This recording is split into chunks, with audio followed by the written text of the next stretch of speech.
Good morning, everyone.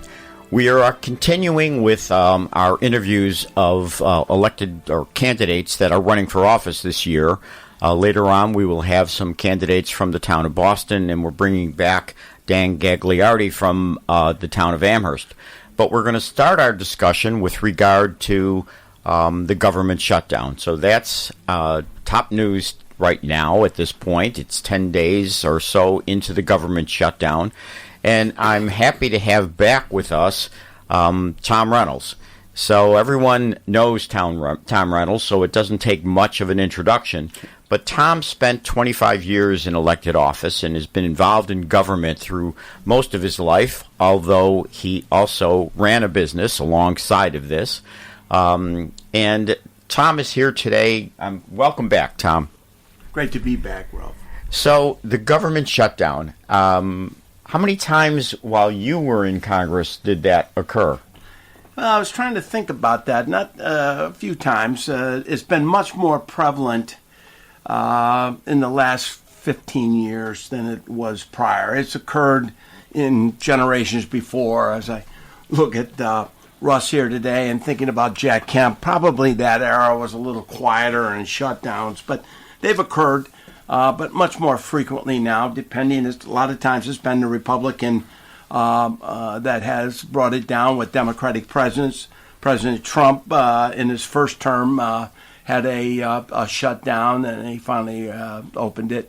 And we're now in our 11th day of a shutdown. And as we get into this, Rob, I think we ought to give the audience a little background of how the federal government works so much uniquely different than any other level. And as you said, 25. It was actually 35 years of government. 35 years, right. Coming up through from town government out in town of Concord to the county legislature to the state assembly. Those are all, a budget means a budget. In Congress, a budget means it's a blueprint, and then there are 12 appropriation bills. And over the last many years, nobody seems to be able to get that done. And let's look at the basis that the Republicans in the House are in a narrow enrollment of about 4-vote difference between the Republicans and the Democrats. And it takes 218 votes. In the Senate, while there are 53 senators that are Republican, 54, those 53 need 60 votes for most things on what we call a filibuster type of Senate operation. So far, the new fiscal year, which is also different than local government, is October 1st. So every October 1st, we start a new year, and it seems like we never have a budget with appropriations done this year. Following the same suit. So what happened as we were nearing October 1st, the Republicans in the House first looked at the fact, let's do a 7-week extension of the current budget. It's called a continuing resolution, or you'll hear the shorthand of Washington politicians called a CR. And so that CR, or continuing resolution, they proposed to go to November 21st. And that, in my experience, is not an arbitrary date. It's a date that is the weekend before Thanksgiving Day that comes up the next Thursday in what is usually a district work period that they're off that Thanksgiving week. So they would finish this thing on Friday and try to have the appropriations done. Now, over time, and as we look at this, the current budget we're under was done by a 1-year CR, continuing resolution, that's technically Joe Biden's budget with a few modifications that we're living under now, and we still haven't completed the appropriations for October 1st, and we are looking to do a short-term CR. So let me just interrupt you a second. What happened when the big beautiful bill was passed? Isn't that... That's a different deal. That was a couple things. Let's first of all permanentize the 2017 Trump tax cuts. let's begin to look at other reforms that the Republican Party, under reconciliation, which is the one big beautiful bill, was able to pass between House Republicans and Senate Republicans. It's the only time that you can do budgetary where you don't need 60 votes in the Senate. So in that, and this is a thing that's a misnomer for those of us that watch Medicaid growth, and we faced it in the county, we faced it in the state, and we face it in the federal government. You keep hearing that Democrats say, you cut Medicaid. And first of all, it has the plan is to slow the growth of Medicaid. Hopefully. So I guess if you're choosing words, if you're a Democrat and want to say you cut Medicaid, that's their message. If you look at us as, my God, we're getting eaten out of house and home with the Medicaid costs, we have to reform it. And we have to make sure we're getting illegals off it.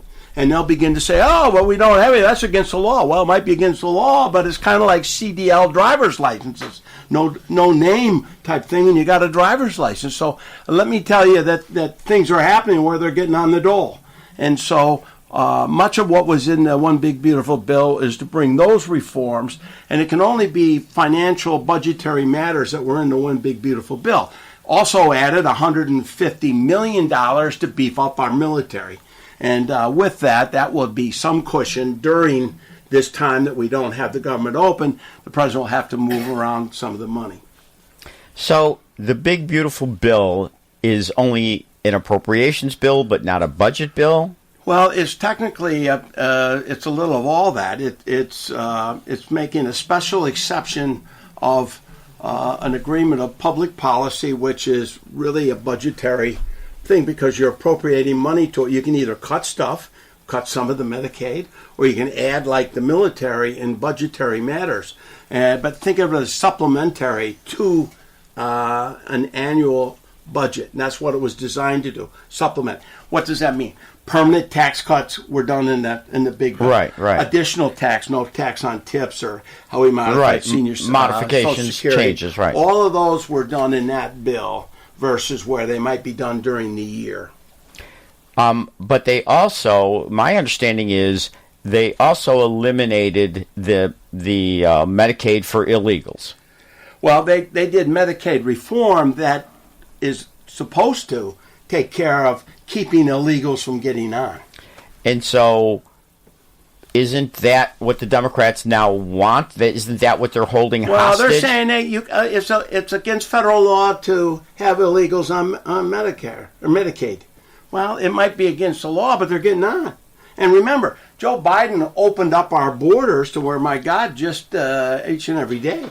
So as this is shrinking and there are reforms in the Medicaid, that ought to resolve it. Now, in the old playbook of the Democrats is, let's kick around health care. This whole thing on health care is designed by Chuck Schumer and Hakeem Jeffries to be the message. We're holding out. We're planting a flag here. Right. All on the fact that the health care is not being taken care of for those that should have it.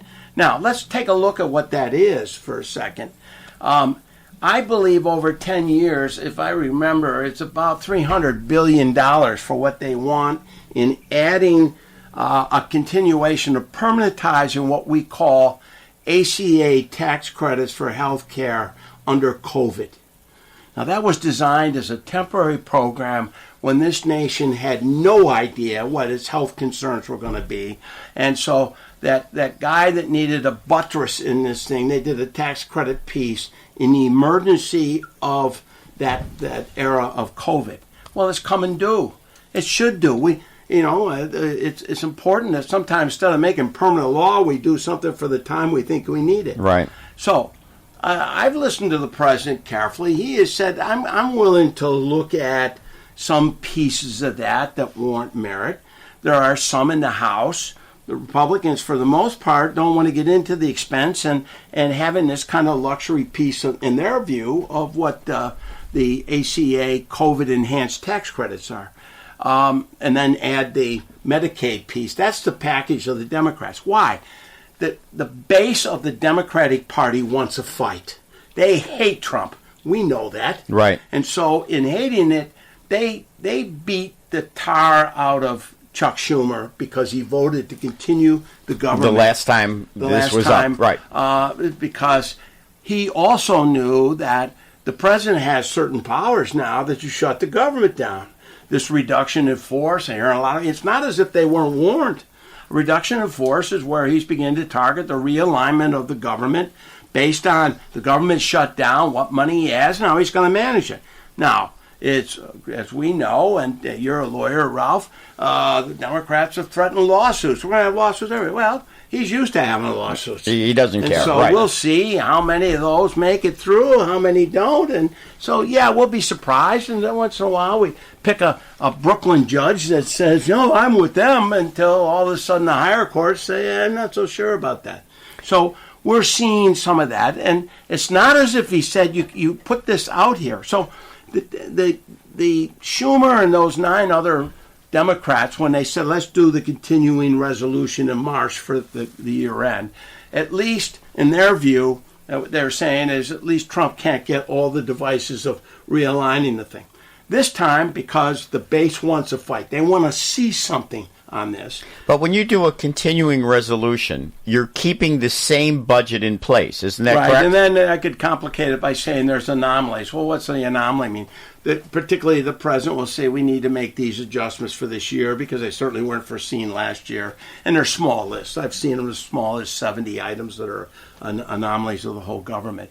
But it is continuing the government as a... Now, what's a clean CR? And I listened to a thing not long ago where trying to say, what does anybody really know what it is? Well, it's about as simple as I can say. What it is there are no add-ons, there's no Republican agenda. It's simply let's keep the government running as it currently is for 7 weeks. But again, I still don't understand how that works in conjunction with the big beautiful bill, because if you're adding more money, you're trying to combine them and they're separate. There's absolutely no connection to that. So the how do you fund? The big beautiful bill was dropped in, and it's huge.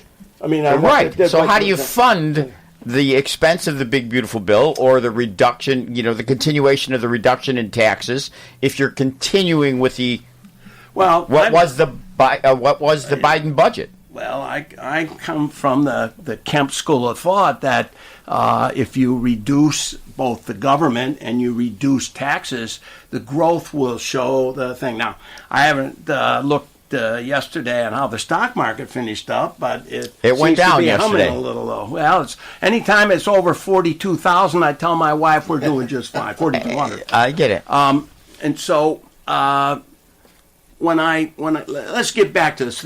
So the one big beautiful bill is a package of legislation, predominantly tax, permanentizing tax, adding campaign commitments that the president made when he was a candidate, and also looking at reforms in Medicaid and some other provisions, and adding money to the military and to Homeland Security for border security. So it would seem like that has to do with the budget. They had to pay for it. Well, they figured out how to pay for it in that. Okay. Because it's a provision that you can use reconciliation. When I was at an event with the speaker just before they broke for the August recess, he said, we're going to do a reconciliation in December and next March, because you can do 2 a year basically on the thing. Now, I'm not sure that with all of this going on that he's going to be able to do that, but he's pretty much gets done what he says he's going to do. So he's locked himself in. He's locked himself in. So he's indicating that he wants to do more reconciliation, which is a provision relative to budgetary items, cutting it or increasing it, that you can do on just Republicans alone. So this is a complicated circumstance. The one big beautiful bill is done, it's law, and it's functioning. Now let's come back to a budget and why we're shut down. We're shut down because we don't have the line items of the budget. What does that mean long term, Tom, with respect to the military and air traffic controllers? Well, it's a very good question. So we saw this week that Nashville had a sick-in, and they had to close the airport for 4 hours. So, Tom, it's a complicated situation for most of us to understand, but you spent a lot of years... I'm not sure that Congress understands. Going through it. So, again, so we have the big beautiful bill, which has appropriations in it, has tax reduction in it. It continues the tax reduction, and yet every October you have to have a budget. Well, yeah, I think you have to look at the Bush tax cuts in my era came due. And I think just after I left, they permanentized that under Obama. Republicans wanted to permanentize it. I'm not so sure Obama wanted to, but the haggling out of that, everybody made the decision, we'll do it and permanentize the tax cut. So in this, you could just do legislation, but it would take 60 votes to pass the permanent Trump tax cuts. We're all enjoying that. Everybody in this studio. Now, it doesn't take 60 votes to pass the big, beautiful bill, No, right? because that's called reconciliation. It's a special provision that was created by Bob Byrd, a West Virginia senator who legendary as an appropriator.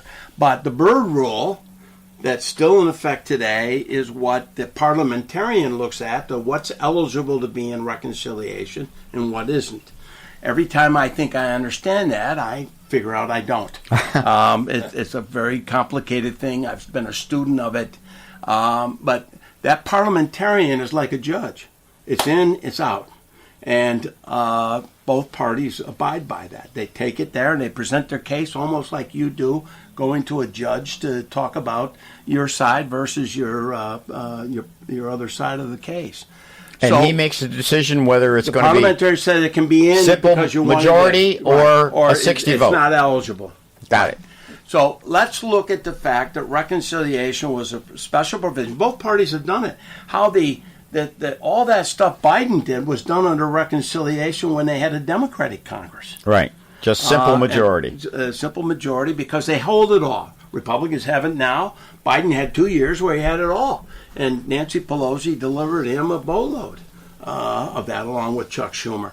Most of it is big spending stuff that began putting to where part of reconciliation is trying to take an axe or a chisel or even a fine-tuned scalpel to some of that stuff of the big spending. And so all the energy, the big green stuff that was going on came under some of those provisions done by Biden.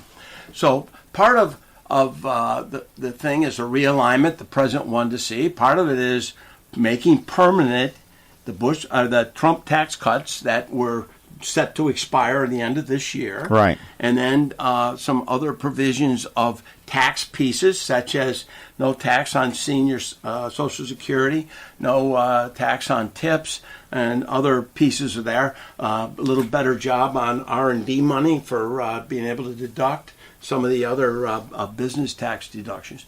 And so that is done. It was successful. It's behind us. So let me ask you, so we still have to run a budget just like the state of New York or the county of Erie or the town of Amherst, where the board has to pass a budget that they run on for the year and have the money into it. So at the end of the year, September 30th, October 1, there was no budget in place. There was no continuing resolution. There was no anything. So it meant that we're going to have to shut the government down by law. So if there's appropriations that exceed the budget, is that when we borrow money? Say that again. If there's appropriations, for example, in the big, beautiful bill, that exceed what we have in the budget, since the budget didn't get passed, is that when we have to borrow money? No, well, here's How do the we question. go? It depends as we look at history what the projections were when they passed it versus what's happened, whether shortfalls on the Trump tax cuts of where the revenue was made up or where the savings came from some of the reforms and that were done in there. But that is all of that would end up still with the general fund. Will there be borrowing? You're damn right, because we keep doing borrowing every year. And so that's is why borrowing in the budget? That's my question. Is borrowing Sure. part of the budget? Or if I have an appropriation, for example, the additional money for the military or the tax cuts, and the budget, is passed, but there's not enough money. Well, there's one last thing we need to remind both the audience and ourselves. And that is that the Congress and the President have the ability to print money. And that's what makes it different than the West Seneca Town Board, the County of Erie, the State of New York, is print money. So part of that is a factor that we'll borrow the money, we'll print the money. So who says we'll print the money? Who has to agree to that? Becomes agreement between the House, the Senate, and the President. By simple majority? How they built the piece. No, it has to be 60. To print money, you have to have 60. Well, when you print money, technically it's not like they keep running it off. It's just where you begin to get, we're spending more than we're taking in. I see. And we honor it. Don't worry, Ralph. We honor it. So when you say that, it means that it's got the full faith of credit on the federal government standing behind whatever's happened with that. Tom, Russ Gugino here. Just wanted to ask you, who do you think is winning the public relations war right now? Well, this is the scary part of what could be a long close down. Both parties, Democrats and Republicans, both think they're winning. And so when you both think you're winning, I compared this one time making a speech not long ago. It's like a domestic where you're not sure who started it between the husband and wife. They both think they're right, and how long does it take to get this settled down? And so the Democrats want a reform that's bigger than it should be for a 7-week continuing resolution, as we talked about. That's a simple 7 weeks of keeping the government running, paying our employees, paying the military, paying our bills. And so the Republicans did a clean CR, no gimmicks, no games, simple 7 weeks to try to finish doing 12 appropriation bills. And there's a distrust among particularly our most conservative members saying you keep going back to continuing resolutions versus a regular order of appropriations, and we're skeptical. You look at the Democrats, and remember now, I'm a legislator, never served in the executive branch, didn't want to. So I believe that the Congress has the power of the purse. That's the way our forefathers says that, I want to make realignments. And so when you compromise between the founders built this on consensus and compromise. And so when I look, consensus and compromise usually means we're adding up and then it keeps going. Now, I'll be the first to say what I love about the Trump administration is let's get a realignment of the government. Because all of us were part of just kind of adding stuff to it. I wanted conservative viewpoints of how to do the government.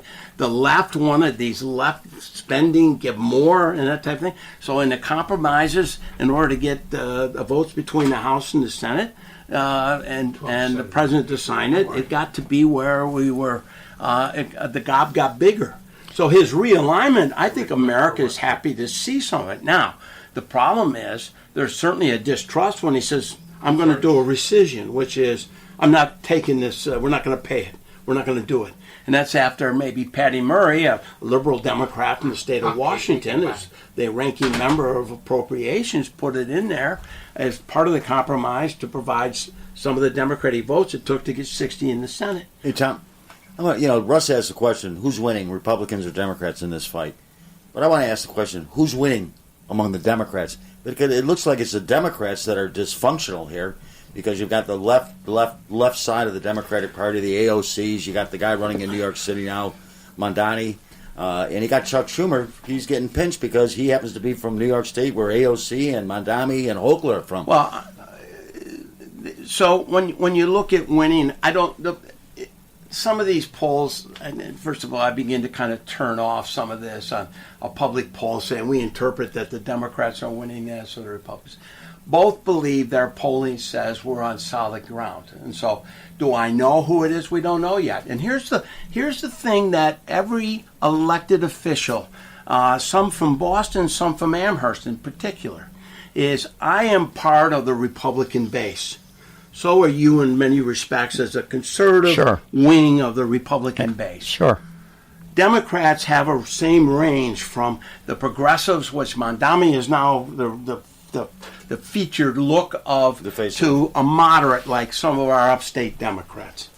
And so what has happened, everybody has forgotten that a third of the electorate are the independents or the soft Republicans, soft Democrats. What do they think? And we don't know because we're both dealing with our base. The Republicans are talking to their base, as we are in many respects right now, and the Democrats are talking to their base to the left side of this, who wanted this fight. And so when you ask the question about who's going to win this, we may not quite know this until we see either an election or something where one side or the other has to blink. So how long do you think this shutdown can last or will last given the circumstances both no sides? No one knows. So think about any other issue when somebody blinks. The Democrats finally say we did it, and they gave them some state saving. They say we're not going to do it, and Trump finally comes back from the Middle East, other stuff that he has done, and said, okay, we have got to get the government back on track, and he says, I'll do X, Y, Z. The pundits of Washington, and sometimes that's good to look at, and sometimes it's always good I get out of the Beltway and come back to my home in Clarence to see the reality of real people. Down there, it looks like we're in for a long time. So think about it. The House has not been in since September 19th. And so each week, the Speaker says we're not coming in this. We've done our job. We passed. I've seen it repeatedly. Mike Johnson says it's done. Now, We've done what we needed to do. Thune wants the pressure. Every once in a while, we get, maybe we could look at some of this. Thune says, let's pass the CR, and then we'll deal with your wishes Right. and ours, and we'll make some Right. decisions and some debate. So right now, I would say we're in for a long haul. I can promise you by political instinct, and so that's what it is. October 18th is a No Kings rally down in Washington, D.C. There ain't going to be no government open until after the 18th, and then we take a look what's the next chapter of what looks like here. Tom, let me ask you, if this CR that Mike Johnson has for 7 weeks does get passed, apparently it only gets passed for 7 weeks. Don't we start the whole thing all over again in 7 weeks? That's a fair question, and my experience has been we could. What it does give them, there are 3 bills that both sides, when I say both sides, the House and the Senate chambers, seem to be working up the appropriations of ag, legislative, and military construction are the base for both what the Senate's working on and what the House is working on.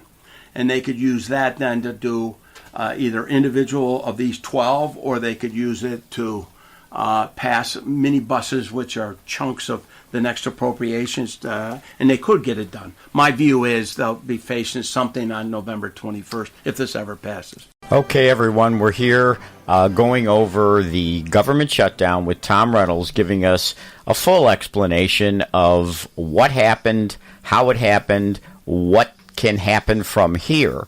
So, Tom, in terms of the effect of the government shutdown, as I understand it, even though, first of all, there are essential workers that have to go back to work and they have to get paid, they go back to work. The traffic control people are essential workers. So why are we reading that there's a slowdown in airports if they're essential workers?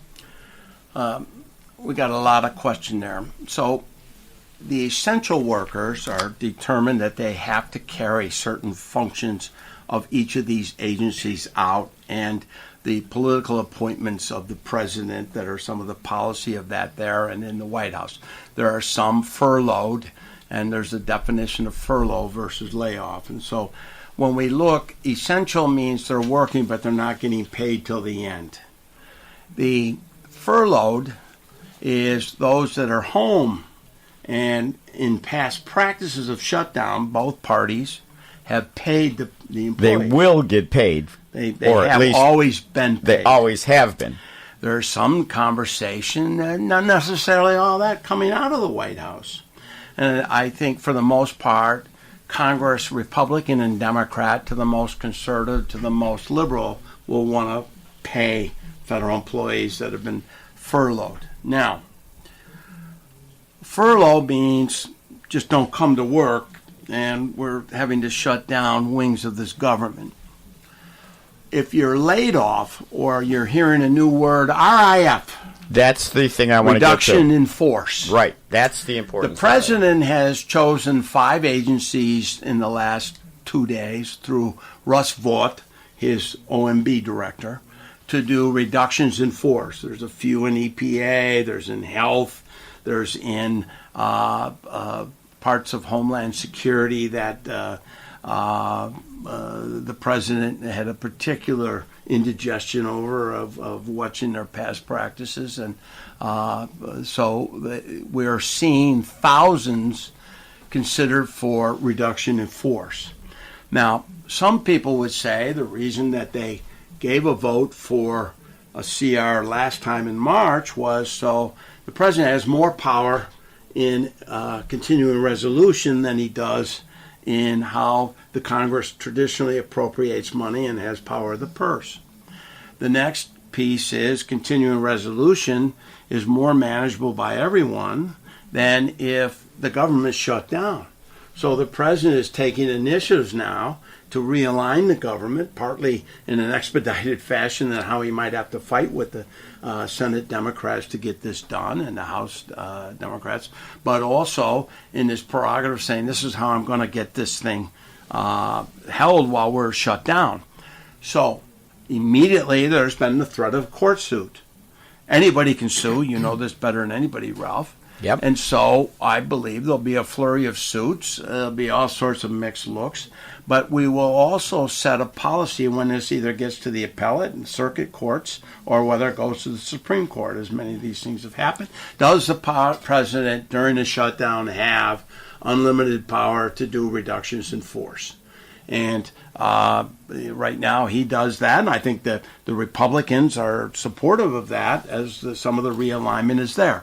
Now, when Doge came in the first of the year, they did this, and our base was thrilled over shrinking the size of the government. Exactly. Now, they had to go fix up a few things because, whoops, this job is a little more important than we were ever told it was. And so some things, they brought people back after they were fired and made adjustments.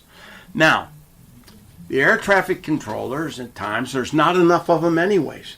And it's not like we can pull guys off the street. They are specially trained.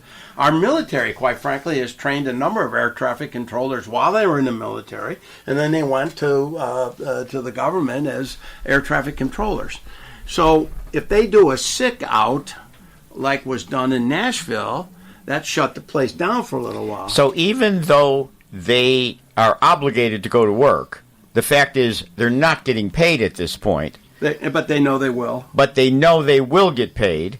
But there are a number of them who are calling in sick. There are some that have done it. So watch Secretary Duffy, who is the Secretary of DOT. I know him well. He's a fine man. He sends a message. You know, if we have problem people in this, we're going to eliminate them. Yeah, I want you to be realizing that if this is done just to cause commotion, we're going to clean it out so we can face what we face. So that was said most recently, I think the end of this week.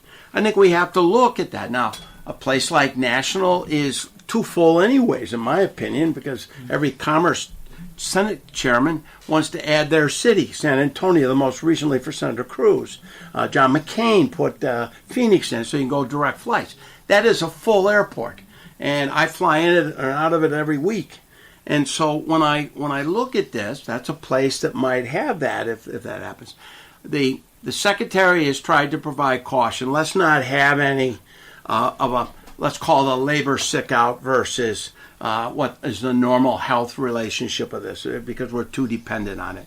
We got to see what happens with it. In the past, that type of air traffic control has expedited some of the decisions made by both presidents and Congress. When you look at the constituents, where does the shutdown, for the most part, affect the average American? I presume traveling is one of those aspects.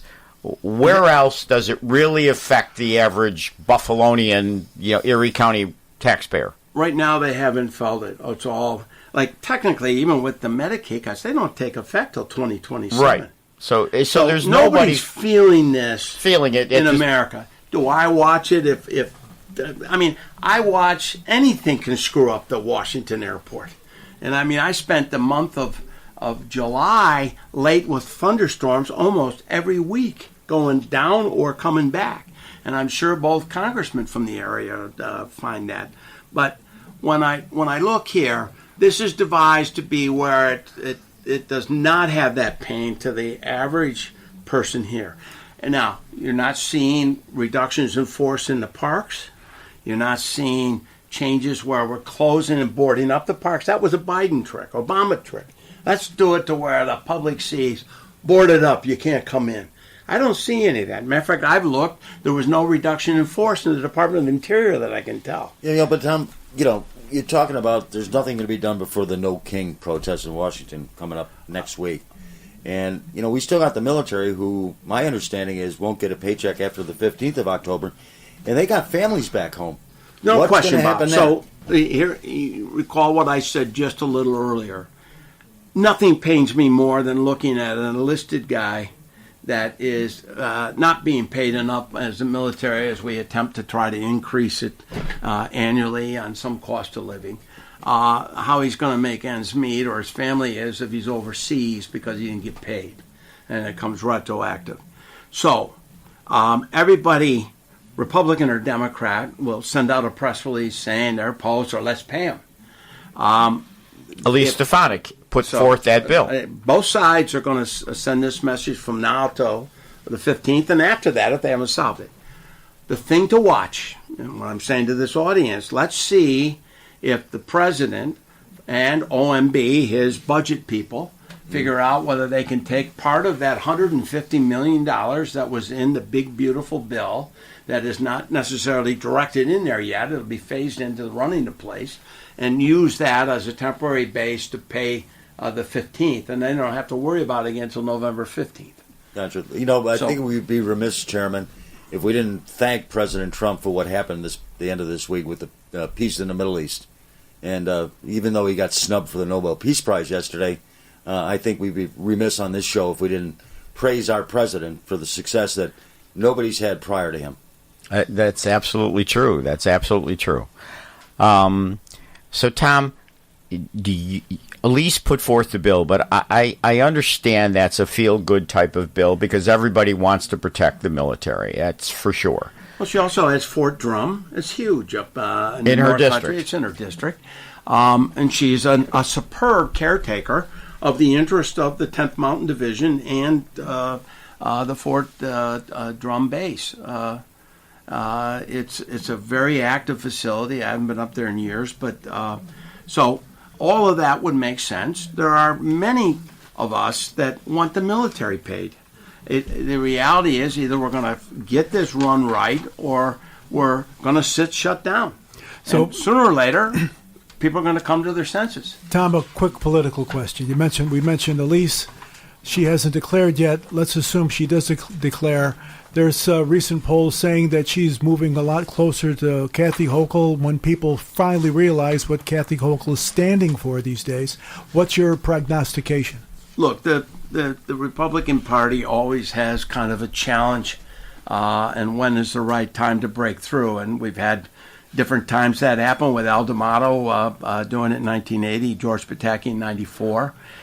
She is as strong a candidate as I've seen in where we are in the 21st century. At least as strong. She's got $11.7 million in her account. She has $12 million in the bank, which no one else has. She is superb at raising money.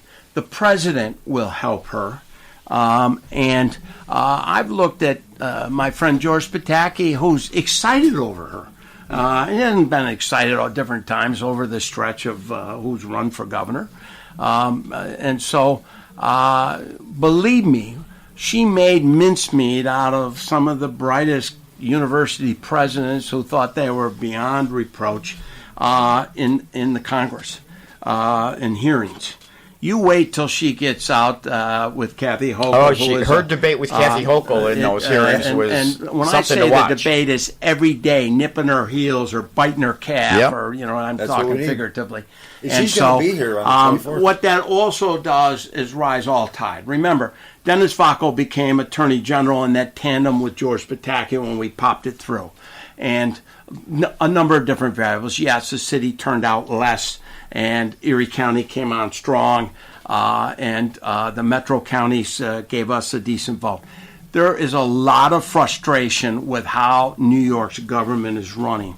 The time is now to take our best shot and see if we can elect her to the office of governor, and see if our other running mates with her can break through.